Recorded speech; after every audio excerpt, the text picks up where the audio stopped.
Fala pessoal, Micael Amorim aqui, algumas palavrinhas sobre o papel da filosofia, o papel do filósofo.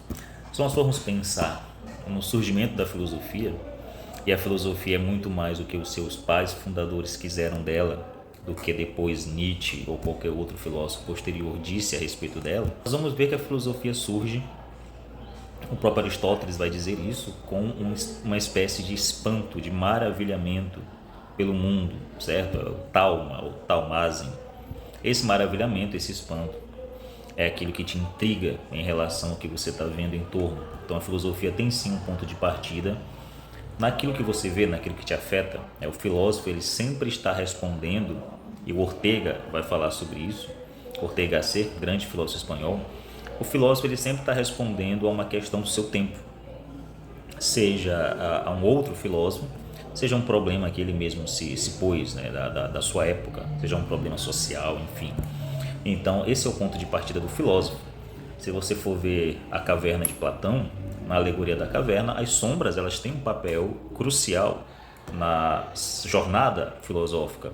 O filósofo, ele parte daquelas sombras, certo? Então aquelas sombras são importantes, porque é o primeiro contato que ele tem. O problema não pode ficar aí.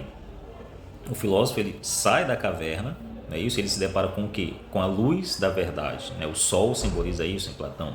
E essa luz da verdade dá um repuxão no filósofo para as realidades mais elevadas, para aquilo que é mais importante no fim das contas, para os princípios, aquilo que Platão vai chamar de ideia, é isso, o mundo das ideias ou o mundo das formas.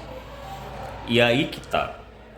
Uma filosofia que visa apenas resolver questões sociais, te prendendo na política da época, no tema da época, e te induzindo ou conduzindo a dar uma resposta para isso, para a sociedade, não é filosofia de maneira alguma, né? Nós devemos questionar até que ponto essa filosofia é de fato uma filosofia ou outra coisa.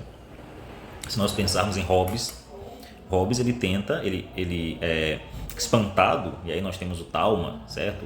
O espanto, o maravilhamento, espantado com o derramamento de sangue de sua época, com todo o sofrimento e maldade que ele via em alguns seres humanos, ele acaba fazendo uma tipologia filosófica, certo tipo de homem ele pega como exemplo e leva isso ao extremo e acaba generalizando, achando que ele estava apresentando uma conduta universal. Então, quando ele fala que o homem é o lobo do homem, claramente ele está falando de alguns homens. Na sua época mesmo, ele já recebeu respostas quando ele propôs o Leviatã, um Estado que vai ordenar tudo e impedir que as pessoas se matem. Ele nessa época, ele já recebeu respostas e críticas dizendo que, se ao mesmo tempo nós temos no homem maldade, egoísmo, inveja, toda sorte de vícios, nós temos também amor, caridade, respeito, e toda sorte de virtudes. Então é muito mais complexo do que apenas dizer que o homem é mau por natureza e precisa ser controlado. O inverso também é verdade. Enfim, se nós pensarmos no marxismo, a gente vai ver que a coisa é levada a um extremo, a uma extrema ridicularização mesmo dos princípios da filosofia quando surgiu com Sócrates, com Platão. O marxismo está preocupado só em dar respostas políticas, respostas econômicas, respostas ideológicas ao seu tempo.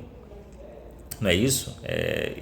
A dar uma resposta para os problemas da sociedade, a organizar a sociedade e acabar com as mazelas sociais, pelo menos em teoria.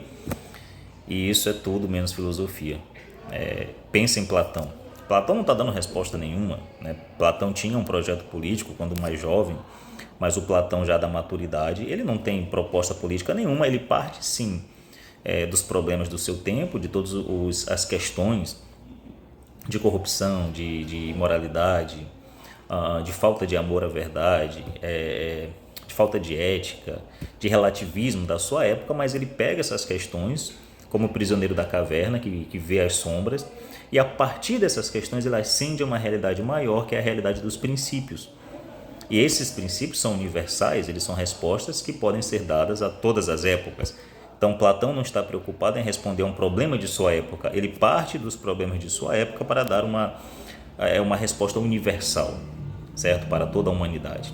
No fim das contas, por trás de todo esse falatório grego que Sócrates demonstrou muito bem, em seus debates, que existia na época.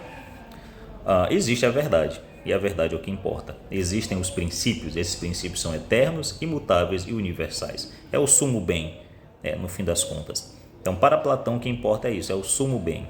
Você ascende dessas situações cotidianas que causam impressões em você para a realidade do sumo bem, para os princípios que são eternos. Essa é a questão central na filosofia platônica. É levar o homem ao sumo bem.